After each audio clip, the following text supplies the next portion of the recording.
Welcome to the weekly MindSweep number 224, Curator's Perspective, Tolerance. The thing underneath the thing underneath the thing. Of course it was. I'm standing in my kitchen at 6:47 in the morning, staring at a text message I've been drafting for 20 minutes. It's just 3 sentences. I'm replying to someone I respect about something that matters to me. I know exactly what I want to say. I knew it before I even picked up my phone. Honestly, I knew it before I woke up because I had already written it in my head around 3 a.m. when I couldn't sleep. And I'm still standing there. It's not that I can't find the words. It's not that I'm unsure of what I think. I'm not even worried that I'm wrong. I know I'm not. Part of me has known what to do since this moment arrived. But there's a quieter, quicker part of me just beneath the surface thinking about something else.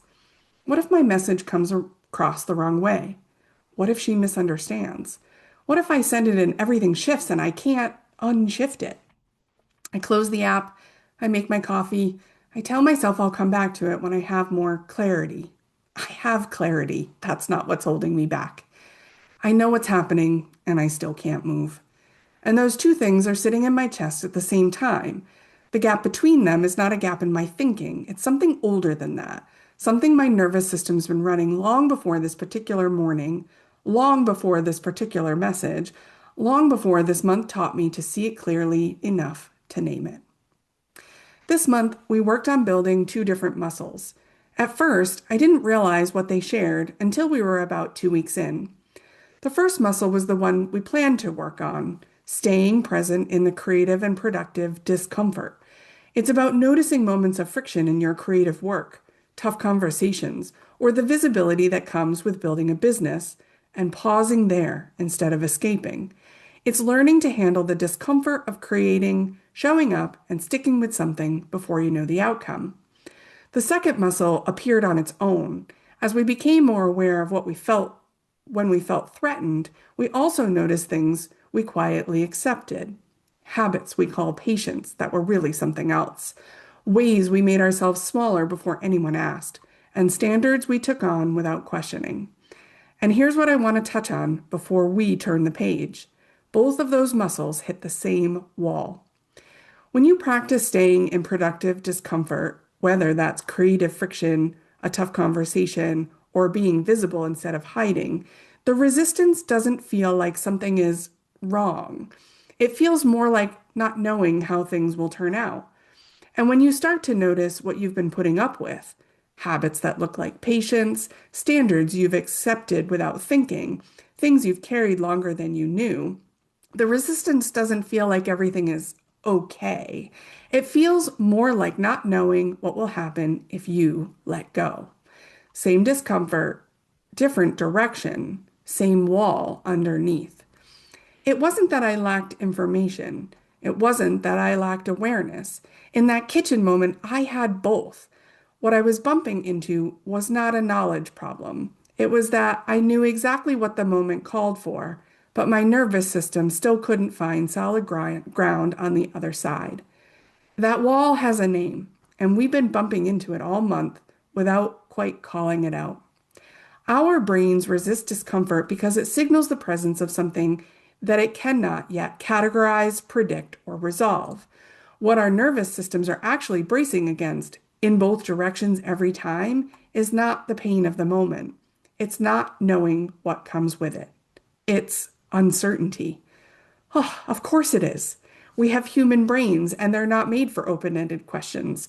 They're designed for efficiency, pattern matching, and avoiding threats.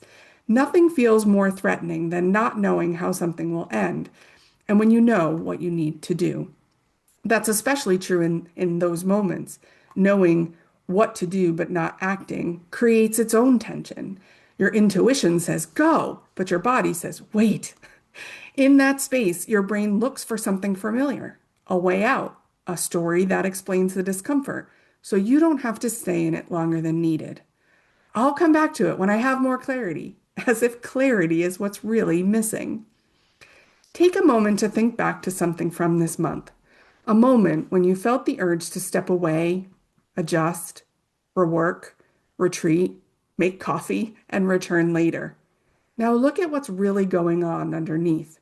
Was the problem really something that was wrong, or was it that you just couldn't see the outcome yet? Then remember a time when you noticed something you'd been putting up with. Maybe you called it patience, professionalism, or just how things are. Think about the moment right before you acted on that awareness or when you decided not to. What was behind your hesitation? Was it really that you weren't ready? Were you doubting an intuition you already trusted? Or was it that you couldn't see what would change if you stopped? Both of those moments live in the same place, where your nervous system meets what it cannot name, where you know but cannot quite move, and where you sense what comes next, even as a part of you already does. This is the practice working exactly as it should. We've spent a month building the capacity to get close enough to that edge to see it clearly. Most people never even get that close. They run for the exit route so fast they don't even realize it was a choice. You've started to notice the choice. I chose our next topic before April ended and didn't choose it as a cure for what surfaced this month. I didn't choose it because it follows logically from tolerance into some tidy content calendar kind of way. I chose it because it was already here. It was beneath the discomfort of staying in creative friction. It was there when we realized what we no longer wanted to carry. It was with me in the kitchen at 6:47 a.m., quietly working in the background while I stood there, clear about what I wanted to say and what the moment needed, but still unable to press send. We've been living with it all month.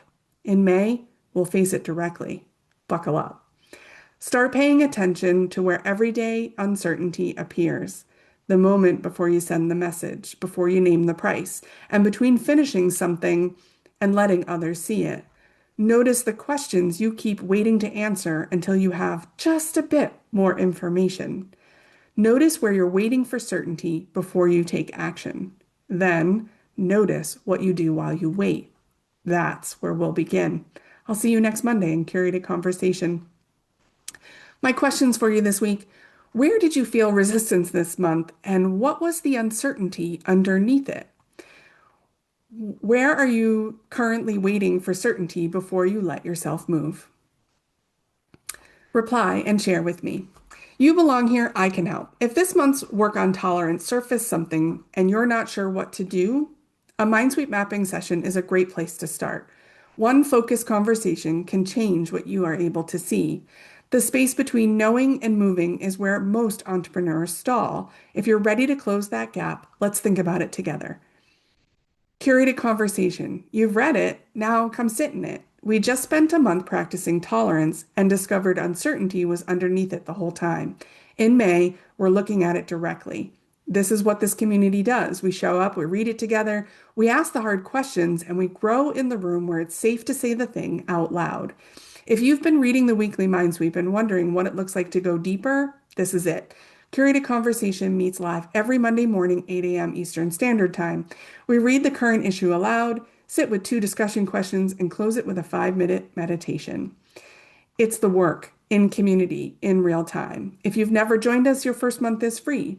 You've been reading the room for weeks. Come sit in it. Listen if you want. Speak if you're ready. Stay if it feels like home. Mondays, 8 a.m. Eastern Standard Time. Start with coffee, belonging included. You can learn more about Curated Conversation, a MindSweep mapping session, or book a free consultation with me at chickbookcreative.com.